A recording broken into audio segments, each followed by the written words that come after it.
Vous saurez tout des premières minutes d'Archie Mountbatten sur Terre. Dans Le Suppléant, l'autobiographie de son père, le prince Harry, paru ce mardi 10 janvier aux éditions Fayard, l'époux de Meghan Markle raconte son histoire, de ses jeunes années, marquées par la mort de sa mère, à aujourd'hui. Dans la troisième partie de ses mémoires, joliment intitulée Capitaine de mon âme, le cadet de Charles III revient en détail sur le jour de la naissance de son premier enfant, le 6 mai 2019.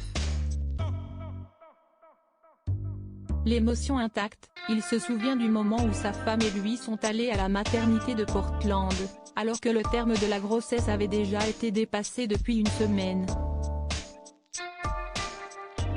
Le couple avait réussi à s'échapper de Frogmore Cottage pour rejoindre secrètement cet hôpital privé, pour s'assurer que tout allait bien.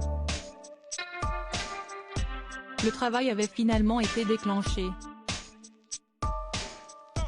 Les contractions se faisant de plus en plus intenses, l'anesthésiste a décidé de faire une péridurale à la duchesse.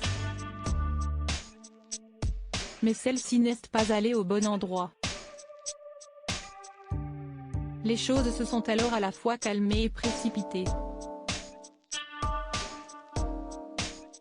2 heures plus tard, la médecin est revenue et a enfilé une paire de gants en latex.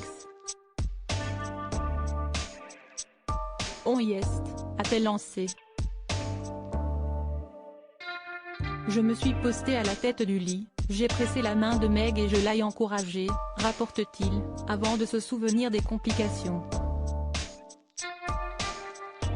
L'obstétricienne lui a donné un petit miroir à main. En y jetant un coup d'œil, j'ai vu s'y refléter le crâne du bébé. Sa tête était coincée. Prise dans le cordon, se rappelle-t-il avec stupeur. Supérieur à Meghan Markle enfant, sa ressemblance frappante avec son fils Archie. Harry raconte sa peur et comment il a rassuré Meghan ne souhaitant pas inquiéter Meghan. Harry a tout fait pour accompagner au mieux son épouse dans cet accouchement complexe. J'ai dit à Meg, mon amour, il faut que tu pousses. Je ne lui ai pas avoué pourquoi. Je ne lui ai pas parlé du cordon ombilical, je n'ai pas mentionné l'éventualité d'une césarienne pratiquée en urgence, explique-t-il dans ses mémoires. J'ai simplement soufflé, donne tout ce que tu as.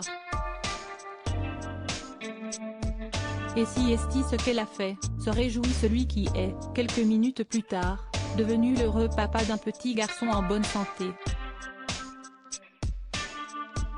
Ces quelques heures n'avaient donc pas été de tout repos pour les Sussex.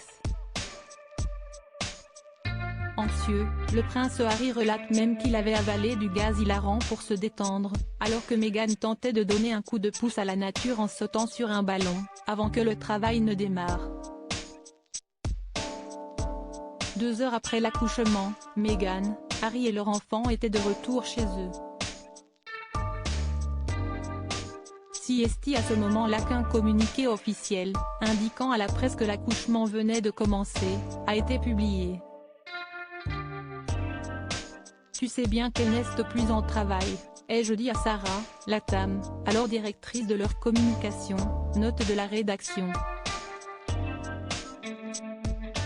Elle m'a expliqué qu'il fallait donner à la presse l'histoire dramatique et pleine de suspens qu'elle exigeait, se souvient-il encore, précisant que garder les gens en haleine était tout ce qui comptait. Crédit photo, Bakegrid UK.